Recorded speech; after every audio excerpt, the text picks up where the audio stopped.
ఓం శాంతి. ఈరోజు మురళి 4 ఏప్రిల్ 2025. బాబా చెప్తున్నారు, మధురమైన పిల్లలు, మీరిప్పుడు పురుషోత్తములుగా అయ్యేందుకు పురుషార్థం చేస్తున్నారు. దేవతలు పురుషోత్తములు ఎందుకంటే వారు పవిత్రులు. మీరు పవిత్రంగా అవుతున్నారు. ఈరోజు ప్రశ్న: అనంతమైన తండ్రి పిల్లలకు ఎందుకు ఆశ్రయంనిచ్చారు? జవాబు: ఎందుకంటే వారు పిల్లలమైన మనమందరం చెత్త కుండీలో పడి ఉన్నాము. తండ్రి మనల్ని చెత్త కుండీ నుండి వెలుపలకు తీసి సుగంధభరిత పుష్పాలుగా చేస్తున్నారు. అసురీ గుణములున్న మనల్ని దైవీ గుణాల గలవారిగా తయారు చేస్తారు.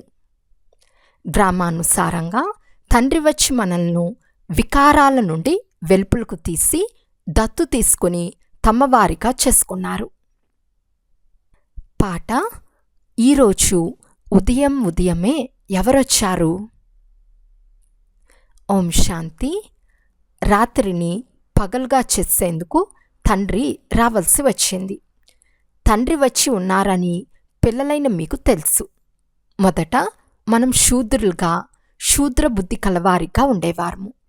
వర్ణాల చిత్రం కూడా అర్థం చేయించేందుకు చాలా బాగుంది. మనం ఈ వర్ణాలలో ఎలా తిరుగుతూ ఉంటామో పిల్లలైన మీకు తెలుసు. ఇప్పుడు పరంపిత పరమాత్మ మనల్ని శూద్రుల నుండి బ్రాహ్మణులుగా చేశారు. కల్పం యొక్క సంగం యుగంలో మనం బ్రాహ్మణులుగా అవుతాము. బ్రాహ్మణులను పురుషోత్తములని అనరు. పురుషోత్తముల్ని దేవతలను అంటారు. బ్రాహ్మణులు ఇక్కడ పురుషోత్తములుగా అయ్యేందుకు పురుషార్థం చేస్తారు. పతితుల నుండి పావనంగా అయ్యేందుకే తండ్రిని పిలుస్తారు. కనుక మేము ఎంతవరకు పావనంగా అయ్యామని స్వయాన్ని ప్రశ్నించుకోండి. విద్యార్థులు కూడా చదువు కొరకు విచారసాగర మంత్రం చేస్తారు కదా. ఈ చదువు ద్వారా మేమెలా తయారవుతామని వారు భావిస్తారు. ఇప్పుడు దేవతలుగా అయ్యేందుకు మనం బ్రాహ్మణులుగా అయ్యామని పిల్లలైన మీ బుద్ధిలో ఉంది. మీరు ఈశ్వర్య సంతానంగా అయినందున మీ జీవితం చాలా అమూల్యమైనది. ఈశ్వరుడు మీకు రాజయోగం నేర్పిస్తున్నారు. పతితుల నుండి పావనంగా చేస్తున్నారు. పావన దేవతలుగా అవుతారు. వర్ణాల చిత్రంపై అర్థం చేయించటం చాలా బాగుంటుంది. సన్యాసులు మొదలైన వారు ఈ విషయాలపై నిలబడరు. పోతే 84 జన్మల లెక్కను అర్థం చేసుకోగలరు. సన్యాస ధర్మానికి చెందిన మేము 84 జన్మలు తీసుకోలేమని కూడా అర్థం చేసుకుంటారు. మేము 84 జన్మలు తీసుకోలేమని ఇస్లామీలు, బౌద్ధులు మొదలైన వారు కూడా అర్థం చేసుకుంటారు. అయితే పునర్జన్మలైతే తీసుకుంటారు, కానీ తక్కువ పునర్జన్మలు. మీరు అర్థం చేయిస్తే వెంటనే అర్థం చేసుకుంటారు. అర్థం చేయించే యుక్తి కావాలి. పిల్లలైన మీరిక్కడ సన్ముఖంలో కూర్చుని ఉన్నారు. కనుక బాబా మీ బుద్ధిని రిఫ్రెష్ చేస్తారు. ఇతర పిల్లలు కూడా ఇక్కడకు రిఫ్రెష్ అయ్యేందుకు వస్తారు కదా. మిమ్మల్ని అయితే బాబా ప్రతిరోజు ఇది ధారణ చేయమని రిఫ్రెష్ చేస్తారు. 84 జన్మలు ఎలా తీసుకున్నామని మీ బుద్ధిలో ఆలోచనలు నడుస్తూ ఉండాలి. శూద్రుల నుండి బ్రాహ్మణులుగా ఎలా అయ్యాము? బ్రహ్మ సంతానం బ్రాహ్మణులు. ఇప్పుడు ఈ బ్రహ్మ ఎక్కడి నుండి వచ్చాడు? నేను ఇతనికి బ్రహ్మ అని పేరు పెట్టానని తండ్రి కూర్చుని అర్థం చేయిస్తారు. ఈ బ్రహ్మ కుమారీలందరూ ఒక కుటుంబంగా అయ్యారు. కనుక అందరూ తప్పకుండా దత్తు తీసుకోబడిన వారు. తండ్రియే వచ్చి దత్తు తీసుకుంటారు. వారిని తండ్రి అని అంటారు, దాదా అని అనరు. తండ్రిని తండ్రే అని అంటారు. ఆస్తి తండ్రి నుండే లభిస్తుంది. కొంతమంది పినతండ్రి, మామాలు లేక వంశస్థులు, బంధువులు కూడా దత్తత చేసుకుంటారు. ఒక పాప చెత్త కుండీలో పడి ఉన్నప్పుడు చూచి ఎవరో తీసుకెళ్ళి పిల్లలు లేని వారికి ఎవరికో ఇచ్చారని ఈ బాబా వినిపించారు కదా. ఆ పాప ఎవరి ఒడిలోకి వెళ్ళిందో వారినే తల్లి, తండ్రి అని పిలుస్తుంది కదా. అయితే ఇది బేహద్ అంటే అనంతమైన విషయం. పిల్లలైన మీరు కూడా బేహద్ చెత్త కుండీలో పడి ఉన్నారు. విషవైతర్ణి నదిలో పడి ఉండినారు. ఎంతో మురికిలో పడి ఉండినారు. డ్రామానుసారం తండ్రి వచ్చి ఆ మురికి నుండి వెలుపులకు తీసి మిమ్మల్ని వారే దత్తు చేసుకున్నారు. తమోప్రధానంగా ఉన్నవారిని మురికి అని అంటారు కదా. అసురీ గుణాలు గల మనుషులు దేహాభిమానులుగా ఉంటారు. కామక్రోధాలు కూడా పెద్ద వికారాలు కదా. మీరు రావణుని శరణంలో పడి ఉండినారు. వాస్తవానికి మీరు శరణాగతులు కూడా. శరణ్ నుండి బయటపడి పుష్పాల వంటి దేవతలుగా అయ్యేందుకు అనంతమైన తండ్రి శరణ్లోకి వచ్చారు. ఈ సమయంలో ప్రపంచమంతా పెద్ద చెత్తకుండీలో పడి ఉంది. తండ్రి వచ్చి పిల్లలైన మిమ్మల్ని మురికి నుండి తీసి తనవారిగా చేసుకున్నారు. కానీ మురికిలో ఉన్నవారు దానికి బాగా అలవాటు పడినందున బయటకు తీసిన మళ్ళీ వారికి ఆ మురికే బాగుంటుంది. తండ్రి వచ్చి బేహద్దు మురికి నుండి వెలికి తెస్తారు.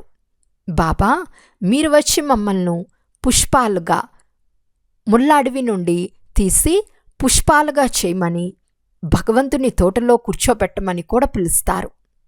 ఇప్పుడు అసుర్ల అడవిలో పడి ఉన్నారు. తండ్రి పిల్లలైన మిమ్మల్ని ఉద్యానవనంలోకి తీసుకెళ్తారు. శూద్రుల నుండి బ్రాహ్మణులుగా అయ్యారు. తర్వాత మళ్ళీ దేవతలుగా అవుతారు. ఇది దేవతల రాజధాని, బ్రాహ్మణుల రాజ్యం లేనేలేదు. భలే పాండవులనే పేరు ఉంది, కానీ పాండవులకు రాజ్యం లేదు. రాజ్యాన్ని ప్రాప్తి చేసుకునేందుకు తండ్రి చేతిలో కూర్చుని ఉన్నారు. ఇప్పుడు అనంతమైన రాత్రి సమాప్తమై అనంతమైన పగలు ప్రారంభమవుతుంది. ఉదయమే ఎవరొచ్చారనే పాట విన్నారు కదా. అనంతమైన రాత్రిని సమాప్తం చేసి అనంతమైన పగలుగా చేసేందుకు, అనగా నరకాన్ని వినాశనం చేయించి స్వర్గస్థాపన చేయించేందుకు బాబా ఉదయమే వస్తారు. ఇది బుద్ధిలో ఉండిన సంతోషంగా ఉంటారు. నూతన ప్రపంచంలో ఉన్నత పదవిని పొందువారు ఎప్పుడూ తమ అసురీ స్వభావాన్ని చూపించరు. ఏ యజ్ఞం ద్వారా ఇంత శ్రేష్టంగా అవుతారో ఆ యజ్ఞ సేవను చాలా ప్రీతిగా చేస్తారు. ఇటువంటి యజ్ఞంలో ఎముకలు కూడా ఇచ్చేయాలి. ఈ ప్రవర్తన ద్వారా మేము ఉన్నత పదవి ఎలా పొందగలిగామని స్వయాన్ని గమనించుకోవాలి. మీరు తెలివిహీనులైన చిన్నపిల్లలైతే కారు కదా. రాజులుగా ఎలా అవుతారో, ప్రజలుగా ఎలా అవుతారో అర్థం చేసుకోగలరు కదా. బాబా అనువ్వి రథంను తీసుకున్నారు. ఈ రథానికి రాజులు మొదలైన వారంతా చాలా బాగా తెలుసు. రాజుల దాసదాసీలకు కూడా చాలా సుఖం లభిస్తుంది. ఎందుకంటే వారు రాజుల జతలోనే ఉంటారు, కానీ దాసదాసీలని అనబడతారు. సుఖమైతే ఉంటుంది కదా. రాజా రాణులు భుజించే ఆహారమే వారికి లభిస్తుంది. బయట ఉండేవారు తినలేరు. దాసీల్లో కూడా నెంబర్ వారుగా ఉంటారు. కొంతమంది అలంకరించేవారు, కొంతమంది పిల్లలను సంరక్షించేవారు, కొంతమంది కసువ మొదలైనవి ఊడ్చేవారు ఉంటారు. ఇక్కడి రాజులకే ఇంతమంది దాసదాసీలుంటే అక్కడెంతమంది ఉంటారు? అందరికీ ఎవరి బాధ్యతలు వారికి ఉంటాయి. నివసించే స్థానాలు వేరుగా ఉంటాయి. అవి రాజారాణుల భవనాల వలె అలంకరింపబడి ఉండవు. ఉదాహరణకి సర్వెంట్ క్వార్టర్స్ ఉంటాయి కదా. రాజమహల్లోకి వస్తారు, కానీ సర్వెంట్ క్వార్టర్స్లో నివసిస్తారు. కనుక మీపై మీరు దయచూపుకోండని తండ్రి చాలా వివరంగా తెలుపుచున్నారు. అత్యంత ఉన్నతంగా తయారవ్వాలి. ఇప్పుడు మనం శూద్రుల నుండి బ్రాహ్మణులుగా అయ్యాము. ఇది ఎంతో గొప్ప భాగ్యం. తర్వాత దేవతలుగా అవుతాము. ఈ సంగం యుగం చాలా కళ్యాణకారి యుగం. మీ ప్రతి మాటలో కళ్యాణం నిండి ఉంటుంది. వంటగదిలో కూడా యోగయుక్తంగా ఉండి భోజనం తయారు చేస్తే అందులో చాలామంది కళ్యాణం నిండి ఉంది. శ్రీనాథ ద్వారంలో పూర్తి నిశ్శబ్దంగా ఉండి భోజనం తయారు చేస్తారు. ఆ సమయంలో వారికి శ్రీనాథుడే గుర్తుంటాడు. భక్తులు తమ భక్తిలో చాలా మస్తుగా మగ్నమై ఉంటారు. మీరు జ్ఞానంలో మస్తుగా మునిగి ఉండాలి. కృష్ణుని భక్తి ఎంత చేస్తారో అడక్కండి. బృందావనంలో 2 కన్యలున్నారు. వారి పూర్తి భక్తులుగా ఉన్నారు. మేము ఇక్కడే ఉండిపోతాము, ఇక్కడే కృష్ణుని స్మృతిలోనే శరీరం వదులుతామని అంటారు. మంచి ఇంట్లో ఉండి జ్ఞానం తీసుకోమని ఎంతగా చెప్పినా మేము ఇక్కడే ఉంటామని అంటారు. అటువంటి వారిని భక్తి శిరోమణులని అంటారు. కృష్ణునిపై ఎంతగానో సమర్పితమైపోతారు. అయితే ఇప్పుడు మీరు తండ్రిపై సమర్పణ అవ్వాలి. మొట్టమొదట శివబాబాకు ఎంతమంది సమర్పణ అయిపోయారు? అనేక మంది వచ్చారు.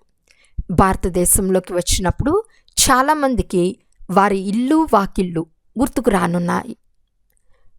ఇల్లు వాకిళ్ళు గుర్తుకు రాసాగాయి.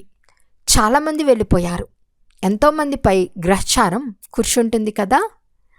ఒక్కొక్కసారి ఒక్కొక్క గ్రహదశ వారిపై కూర్చుంటుంది. ఎవరైనా వస్తే ఎక్కడికొచ్చారో అడగమని బాబా చెప్తారు. బయట బోర్డులో బ్రహ్మకుమార్ కుమారీలు అని చూశారు. ఇది ఒక పరివారం కదా.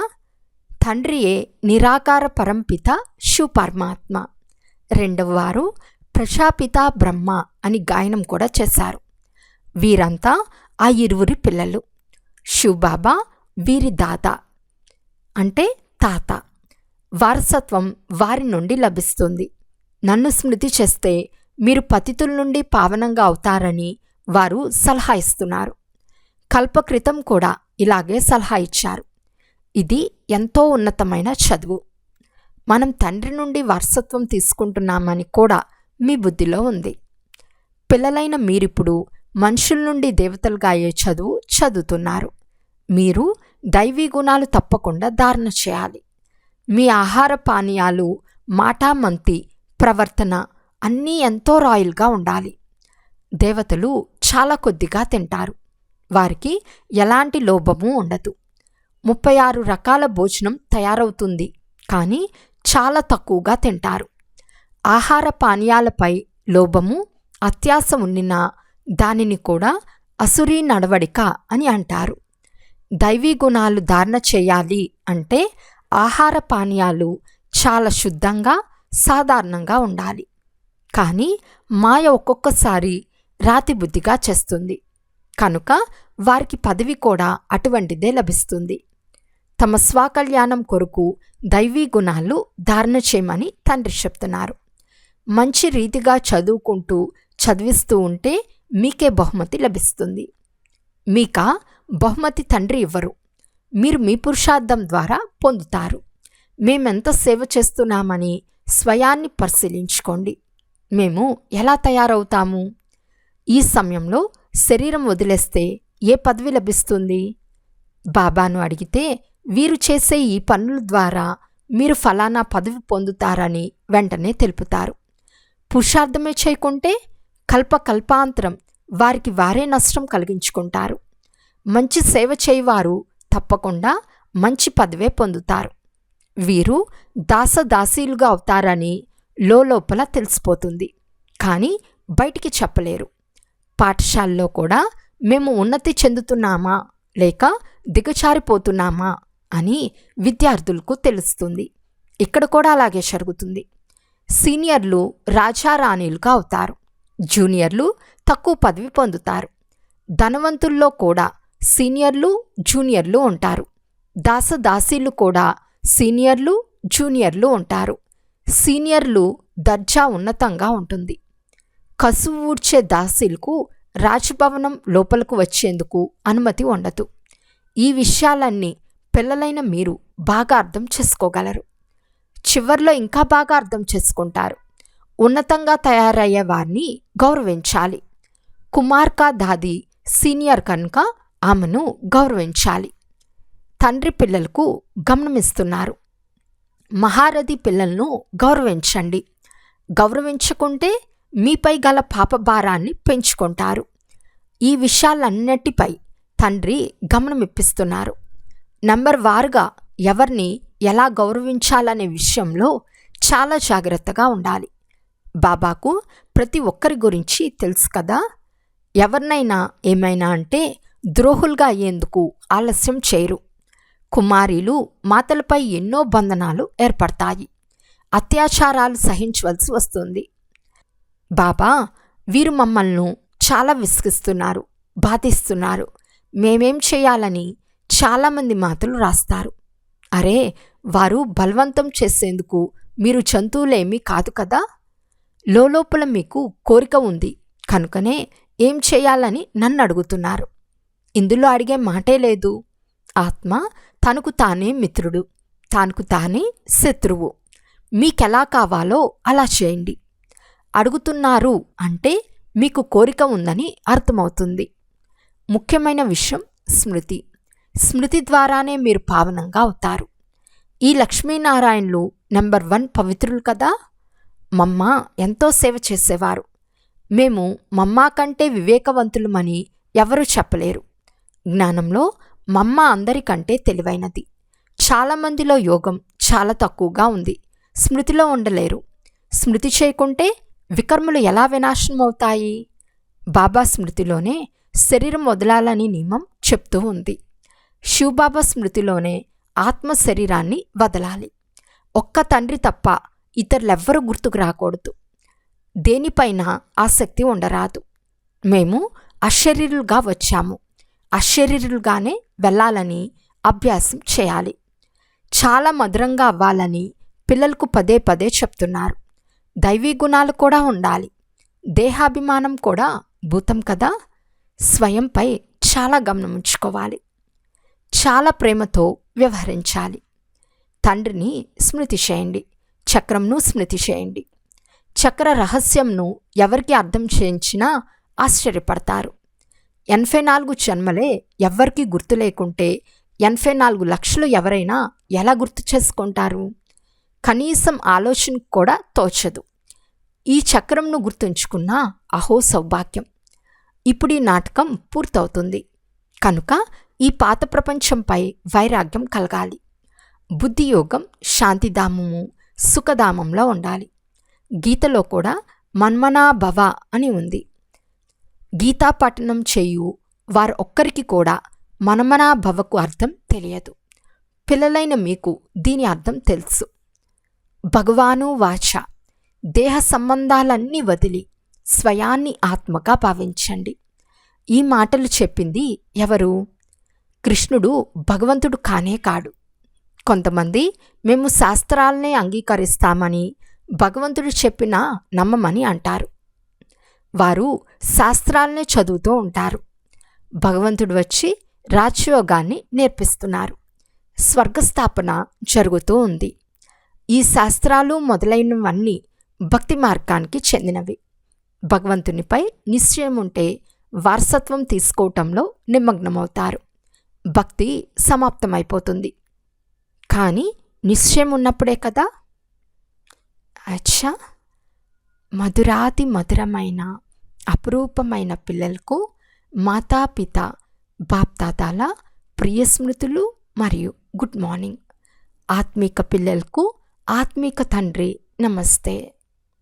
ఆత్మీక తండ్రికి ఆత్మీక పిల్లల యొక్క ప్రియ స్మృతులు మరియు నమస్తే నమస్తే నమస్తే. ధారణ కొరకు ముఖ్య సారము. ఫస్ట్ పాయింట్, దేవతలుగా అయ్యేందుకు చాలా రాయల్ సంస్కారాలను ధారణ చేయాలి. ఆహార పానీయాలు చాలా శుద్ధంగా సాధారణంగా ఉంచుకోవాలి. తినాలనే అత్యాశ ఉండరాదు.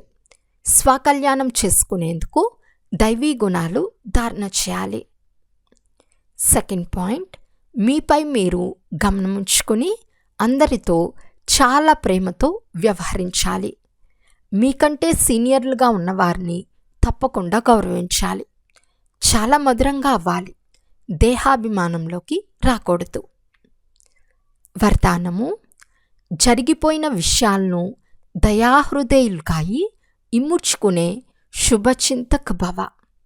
ఒకవేళ ఎవరివైనా గతించిన బలహీన విషయాలను ఎవరైనా మీకు వినిపిస్తే శుభభావనతో దాటేయండి. వ్యర్థ చింతన లేక బలహీన విషయాలు పరస్పరంలో మాట్లాడుకోరాదు. గతించిపోయిన విషయాలను దయాహృదయులుగా ఇముడ్చుకోండి. ఇముడ్చుకొని శుభభావనతో ఆ ఆత్మను గురించి మనసా సేవ చేస్తూ ఉండండి. భలే సంస్కారానికి వశమై ఏదైనా వ్యతిరేకంగా మాట్లాడినా, చేసినా లేక విన్నా వాటిని పరివర్తన చేయండి. ఒకరి నుండి ఇద్దరికి, ఇద్దరి నుండి ముగ్గురి వరకు ఇటువంటి వ్యర్థ విషయాల మాల తయారవ్వరాదు.